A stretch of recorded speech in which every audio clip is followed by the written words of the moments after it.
le groupe pop suédois qui a marqué les années 70 et continue d'enchanter le monde entier. Leur séparation en 1982 a brisé le cœur de millions de fans, mais derrière cette rupture se cachent des récits humains profonds, des divorces déchirants, des combats pour la santé mentale et des pertes personnelles tragiques. ABBA, ce n'était pas seulement des mélodies accrocheuses et des tubes planétaires comme Dancing Queen ou Mamma Mia. C'était aussi une alchimie unique entre 4 artistes talentueux, capables de capturer les émotions de millions de personnes à travers leur musique. Dans cette vidéo, nous allons explorer les vraies raisons de leur dissolution, l'impact émotionnel sur chaque membre et l'héritage intemporel qu'ils ont laissé. Préparez-vous pour un voyage émouvant dans l'univers d'ABBA. N'oubliez pas de liker, de vous abonner et d'activer la cloche pour ne rien rater. Allons-y. Les origines d'ABBA et la naissance d'un phénomène.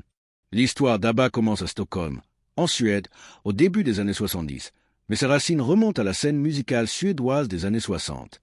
Formé en 1972, ABBA est l'union de 2 couples, Björn Ulvaeö et Agneta Fältskog, ainsi que Benny Andersson et Anni-Frid Lyngstad, connus sous le nom de Frida. Avant de devenir le quatuor emblématique que nous connaissons, chaque membre avait déjà une carrière solo ou en groupe, posant les bases de leur succès futur. Björn Ulvaeö, guitariste et parolier talentueux, s'est fait un nom dans les années 60 en tant que membre des Utnani Singer, un groupe folk très populaire en Suède. Avec ses mélodies acoustiques et son charme naturel, Björn captivait déjà les foules locales.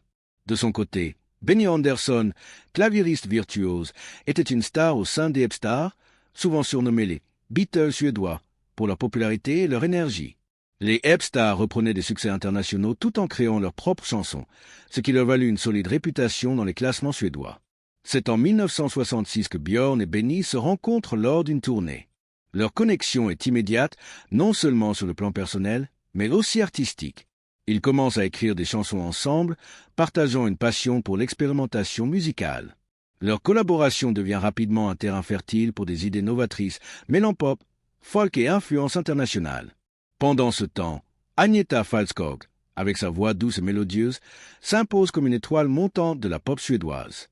À seulement 17 ans, elle sort son premier single, Jag Varsakar, qui devient un succès national. Sa présence scénique et son talent de compositrice lui valent une popularité croissante. Anni-Frid Lyngstad, ou Frida, suit un chemin similaire. Inspirée par le jazz, elle remporte un concours national de talent en 1967, ce qui lui ouvre les portes d'une carrière solo. Sa voix puissante et expressive séduit rapidement le public suédois. La magie d'ABBA commence à prendre forme en 1969, lorsque les destins des 4 membres se croisent. Björn rencontre Agneta lors d'une émission télévisée et leur alchimie personnelle et musicale donne naissance à une relation amoureuse. Ils se marient en 1971, devenant l'un des couples les plus en vue de la scène musicale suédoise. De la même manière, Benny et Frida se rencontrent lors d'un festival musical et tombent amoureux. Ces relations personnelles deviennent le socle d'une collaboration musicale unique. Les 2 couples se retrouvent souvent pour jamais ensemble, expérimentant des harmonies vocales et des arrangements qui deviendront la signature d'ABBA. En 1970, les 4 artistes se produisent pour la première fois sous le nom de Festfolk, un nom suédois jouant sur les mots « gens de fête » et « couple fiancé ». Leur première tentative ne rencontre pas un grand succès, mais elle révèle un potentiel. Lorsque les voix d'Agneta et Frida s'entrelacent, elles créent une harmonie unique, soutenue par les mélodies sophistiquées de Benny et les paroles évocatrices de Björn. Ce n'est qu'en 1972 qu'ils décident de former officiellement un groupe, d'abord sous le nom quelque peu encombrant de Björn et Benny, Agneta et Anni-Frid. Leur premier single, People Need Love, connaît un succès modeste en Suède, mais il met en lumière leur capacité à produire un son pop frais et universel. Encouragés par cette première réponse positive, ils peaufinent leur style sous la direction de leur manager, Stig Andersson, une figure influente de l'industrie musicale suédoise. Stig joue un rôle crucial dans la création de l'identité d'ABBA. Il les pousse à écrire des chansons en anglais pour conquérir un public international et à adopter un nom plus accrocheur. C'est ainsi qu'en 1973, le groupe devient officiellement ABBA, un acronyme formé des premières lettres de leurs prénoms, Agneta, Björn, Benny et Anni-Frid. Ce nom, simple mais mémorable, deviendra bientôt synonyme de succès mondial. L'année 1973 marque un tournant avec la participation d'ABBA à la sélection nationale suédoise pour l'Eurovision avec Ring Ring. Bien qu'il termine 3e, la chanson devient un hit en Suède et dans plusieurs pays européens, posant les bases de leur ascension. En 1974, ABBA retente sa chance à l'Eurovision avec Waterloo, une chanson audacieuse mêlant pop et rock, avec une mélodie irrésistible et des costumes flamboyants. Leur victoire à l'Eurovision propulse le groupe sur la scène internationale, faisant de Waterloo un succès planétaire. À partir de ce moment, ABBA s'engage pleinement dans une carrière collective, abandonnant leur projet solo pour se consacrer à leur vision commune. Cette période est marquée par une créativité intense. Björn et Benny, en tant que compositeurs principaux, passent des heures en studio à expérimenter, tandis qu'Agnetha et Frida perfectionnent leurs harmonies vocales. Leur collaboration avec une équipe de musiciens et d'ingénieurs permet d'affiner leur son, qui combine des mélodies accrocheuses, des arrangements sophistiqués et des paroles universelles. ABBA devient rapidement une machine à tubes, avec des chansons comme SOS, Mamma Mia et Dancing Queen qui dominent les classements mondiaux. Leur succès ne repose pas seulement sur leur musique, mais aussi sur leur image. Des costumes excentriques, des clips vidéo innovants et une énergie communicative qui captive les fans du monde entier. L'apogée d'ABBA est les premiers signes de tension. Après leur triomphe à l'Eurovision en 1974, ABBA devient une sensation mondiale. Leur musique, mêlant des mélodies pop irrésistibles à des harmonies vocales impeccables, conquiert les charts dans le monde entier. Des hits comme Mamma Mia, Fernando et Dancing Queen dominent les années 70, faisant d'ABBA l'un des groupes les plus populaires de l'époque. Leur style unique, combinant des influences pop, disco et même folk, transcende les frontières culturelles. En Australie, par exemple, la ABBAmania atteint des sommets inégalés, avec des fans hystériques et des concerts à guichets fermés. En Europe, en Amérique du Nord et même en Asie, leurs chansons deviennent des hymnes générationnels, joués dans les discothèques, les mariages et les soirées entre amis. Mais derrière cette façade de succès, des fissures commencent à apparaître. Les deux couples au cœur d'ABBA, Björn et Agnetha d'un côté, Benny et Frida de l'autre, doivent jongler avec les exigences d'une carrière internationale et leur vie personnelle. Les tournées incessantes, les sessions d'enregistrement interminables et l'attention constante des médias pèsent lourdement sur leur relation. Björn et Agnetha, mariés depuis 1971 et parents d'une fille, Linda, née en 1973, commencent à ressentir les tensions. Agnetha, en particulier, lutte pour concilier son rôle de mère avec les obligations du groupe. Dans une interview de l'époque, elle confie « Être une star mondiale, c'est incroyable, mais je veux aussi être là pour ma fille. » C'est un déchirement constant. Les pressions de la célébrité amplifient également les différences personnelles entre les membres. Björn et Benny, en tant que compositeurs, passent des heures à perfectionner leurs chansons, souvent au détriment de leur vie de couple. Agnetha, plus introvertie, supporte mal l'exposition médiatique et les attentes du public. Frida, quant à elle, bien que plus à l'aise sur scène, commence à ressentir la fatigue des tournées interminables. Malgré ces défis, le groupe maintient une façade professionnelle, produisant des albums comme Arrival 1976 et The Album 1977, qui contiennent certains de leurs plus grands succès. Les premières tensions conjugales apparaissent dès 1978. Björn et Agnetha, sous la pression de leur emploi du temps chargé, commencent à s'éloigner émotionnellement. Leur relation, autrefois passionnée, devient tendue et les disputes deviennent plus fréquentes. Agnetha, dans des interviews ultérieures, décrira cette période comme un moment où elle se sentait piégée par la célébrité. « Je voulais juste un peu de normalité, mais c'était impossible », dira-t-elle.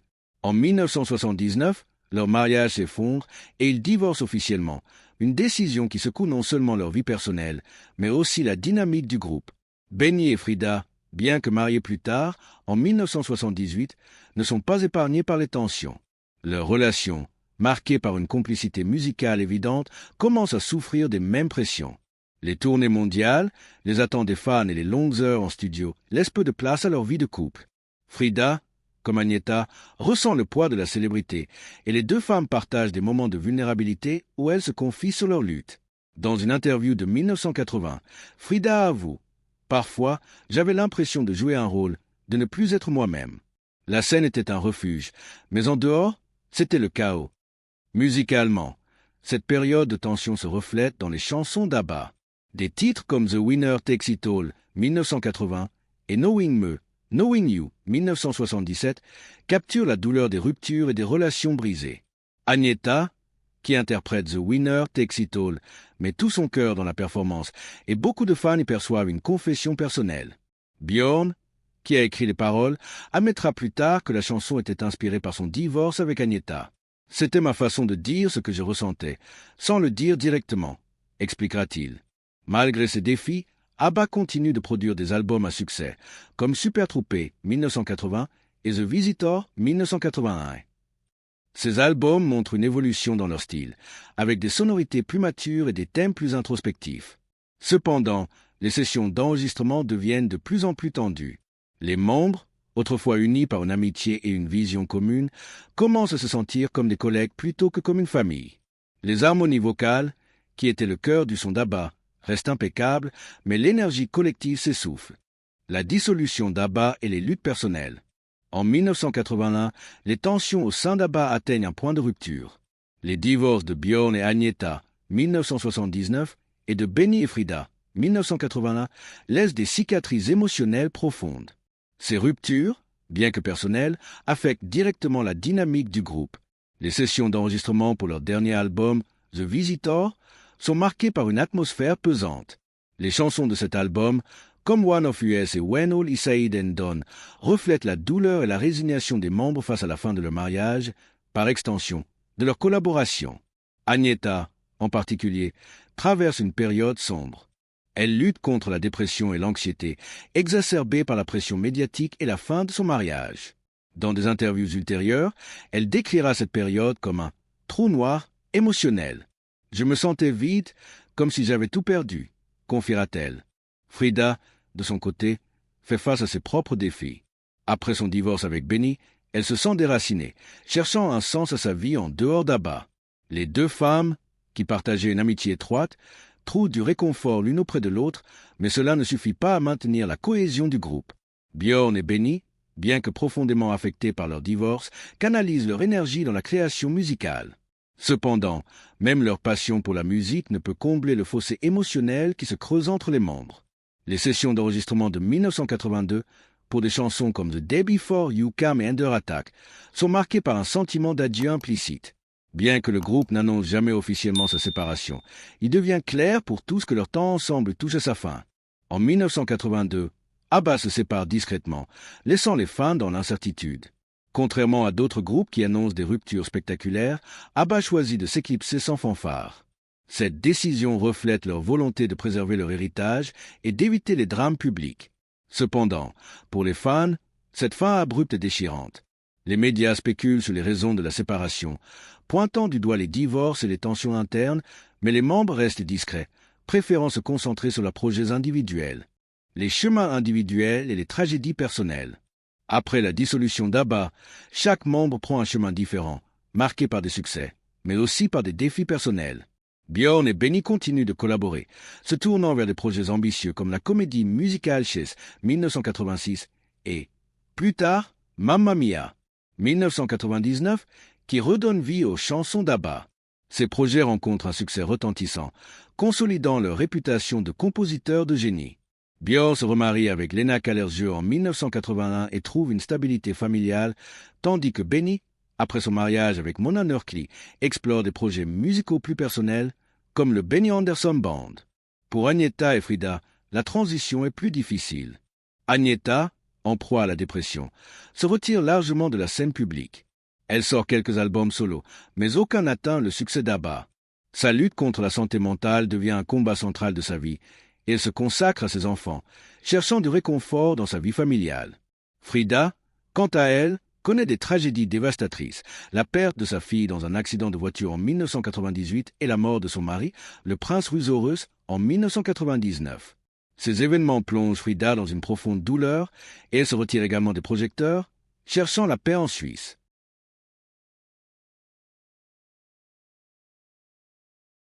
L'impact culturel d'ABBA à l'apogée. Au sommet de leur gloire dans les années 70, ABBA ne se contentait pas de dominer les classements musicaux, ils redéfinissaient la culture pop mondiale. Leur musique, avec ses mélodies accrocheuses et ses harmonies vocales impeccables, transcendait les frontières linguistiques et culturelles, faisant d'eux bien plus qu'un simple groupe pop suédois. Leur succès à l'Eurovision en 1974 avec Waterloo avait ouvert la voie, mais c'est dans les années qui suivirent que leur influence s'est véritablement cristallisée. Des chansons comme Dancing Queen, Mamma Mia et Fernando sont devenues des hymnes universels, joués dans les discothèques, les mariages et les soirées à travers le monde. Mais qu'est-ce qui rendait ABBA si spécial? Pourquoi leur musique résonnait-elle avec tant de gens, de l'Australie à l'Amérique du Nord? Une des clés de leur impact était leur capacité à créer des chansons qui étaient à la fois accessibles et sophistiquées. Björn Ulvaeö et Benny Andersson, les cerveaux musicaux derrière ABBA, excellaient dans l'art de composer des mélodies simples mais mémorables, soutenues par des arrangements complexes. Les voix d'Agnetha Faltskog et Anni-Frid Langstad, ou Frida, ajoutaient une dimension émotionnelle unique, capable de transmettre à la fois la joie et la mélancolie. Prenez Dancing Queen, par exemple. C'est une célébration de la liberté et de la jeunesse, mais sous la surface, il y a une nostalgie subtile qui touche les auditeurs de tous âges. Cette dualité émotionnelle est devenue une marque de fabrique d'ABBA, leur permettant de connecter avec des publics variés. L'impact d'ABBA ne se limitait pas à la musique. Leur style visuel, avec des costumes extravagants et des clips vidéo innovants, a contribué à façonner l'esthétique des années 70. Leur tenue, souvent conçue par O. Sandström, était audacieuse, pantalons à pattes d'éléphant, paillettes scintillantes et combinaisons futuristes. Ces choix vestimentaires, bien que parfois moqués à l'époque, étaient stratégiques. Ils rendaient ABBA immédiatement reconnaissables et ajoutaient une touche de théâtralité à leurs performances. Leurs clips vidéo, comme celui de Mamma Mia, étaient parmi les premiers à utiliser des techniques modernes de montage et de mise en scène, posant les bases de l'industrie des clips musicaux tels qu'on la connaît aujourd'hui. L'ABBAmania, comme on l'appelait, était particulièrement intense en Australie, où le groupe a atteint un statut quasi divin. En 1977, leur tournée australienne a attiré des foules immenses, avec des fans campant devant les salles de concert pour obtenir des billets. Le film ABBA, The Movie, tourné pendant cette tournée, capture l'enthousiasme débordant des fans australiens, mais aussi la pression écrasante sur les membres du groupe. Agnetha, en particulier, trouvait ces tournées épuisantes. Elle confiera plus tard qu'elle se sentait parfois comme une marionnette, obligée de performer malgré son désir de calme et d'intimité. Cette tension entre leur image publique et leur lutte personnelle deviendra un thème récurrent dans leur histoire. ABBA a également influencé la mode, la danse et même la perception de la musique pop. Avant eux, la pop était souvent considérée comme un genre léger, presque frivole. ABBA a prouvé que la pop pouvait être à la fois commerciale et artistiquement ambitieuse. Leurs chansons abordaient des thèmes universels comme l'amour, la perte et l'espoir, tout en restant accessibles. Ils ont ouvert la voie à des artistes comme Madonna, qui citera ABBA comme une influence majeure, et à des groupes pop modernes comme les Backstreet Boys ou les Spice Girls, qui ont repris leur formule de mélodies accrocheuses et de performances dynamiques. Mais cet impact culturel n'était pas sans coût. Les membres d'ABBA, bien qu'adorés par des millions de fans, vivaient sous une pression constante. Les attentes du public, les critiques des médias et les exigences de leur label les poussaient à produire hit après hit. Cette pression a exacerbé les tensions au sein du groupe, en particulier entre les deux couples. Björn et Agnetha, ainsi que Benny et Frida, devaient maintenir une façade d'unité, même lorsque leurs relations personnelles s'effritaient. Les chansons de cette période, comme SOS ou Knowing Me, Knowing You, reflètent souvent ces luttes internes, avec des paroles qui parlent de cœurs brisés et de relations perdues. L'influence d'ABBA s'étendait également à leur approche novatrice du marketing. Leur manager, Stig Andersson, était un visionnaire qui comprenait l'importance de l'image de marque. Il a poussé le groupe à enregistrer en anglais, une décision audacieuse à une époque où la plupart des artistes suédois chantaient dans leur langue maternelle. Cette stratégie leur a permis de conquérir des marchés comme le Royaume-Uni, les États-Unis et l'Australie, où les artistes non anglophones étaient rares. Stig a également orchestré des campagnes promotionnelles massives, transformant ABBA en une marque mondiale. Leur logo, avec le B inversé, est devenu l'un des symboles les plus reconnaissables de la pop culture. En somme, l'apogée d'ABBA a redéfini ce qu'un groupe pop pouvait accomplir. Ils ont transformé la musique populaire en un phénomène mondial, tout en luttant pour préserver leur humanité face à la célébrité. Leur succès a jeté les bases de leur héritage, mais il a également planté les graines des défis qui mèneraient à leur séparation. Les défis de la célébrité et l'effondrement des mariages. À mesure qu'ABBA atteignait des sommets de popularité, les pressions de la célébrité devenaient insupportables pour les membres du groupe. Les tournées mondiales, les interviews incessantes et les attentes constantes des fans et des médias ont commencé à éroder leur vie personnelle. Pour Björn Ulvaeö, Agnetha Faltskog, Benny Andersson et Anni-Frid Langstad, la gloire était à la fois une bénédiction et une malédiction. Leur vie privée, autrefois protégée, était maintenant exposée au monde entier, et les deux couples au cœur du groupe ont commencé à ressentir les fissures dans leur relation. Agnetha, en particulier, a eu du mal à gérer l'attention publique. Introvertie par nature, elle trouvait les tournées épuisantes, tant physiquement qu'émotionnellement. Elle aspirait à une vie plus calme, où elle pourrait se consacrer à sa fille, Linda, née en 1973. Dans une interview de 1978, elle confie « Je veux être une mère, pas seulement une star. Mais le monde ne me laisse pas choisir. » Björn, de son côté, était absorbé par l'écriture et la production, ce qui le rendait parfois distant. Les longues heures en studio et les voyages constants laissaient peu de place à leur vie de couple et les tensions ont commencé à s'accumuler. En 1978, les premiers signes de rupture apparaissent dans le mariage de Björn et Agneta. Leur relation, autrefois pleine de passion, devient tendue, marquée par des désaccords et une distance émotionnelle croissante. Agneta, qui souffrait déjà d'anxiété, se sentait de plus en plus isolée. Elle décrira plus tard cette période comme un moment où elle perdait le contact avec elle-même. En 1979, leur divorce est officialisé, un événement qui secoue non seulement leur vie personnelle, mais aussi la dynamique du groupe. Malgré leurs efforts pour rester professionnels, la douleur du divorce se reflète dans leur musique, notamment dans The Winner Takes It All, une chanson déchirante écrite par Björn et interprétée par Agneta avec une intensité émotionnelle brute. Benny et Frida, bien que mariés plus tard, en 1978, ne sont pas épargnés par les mêmes pressions.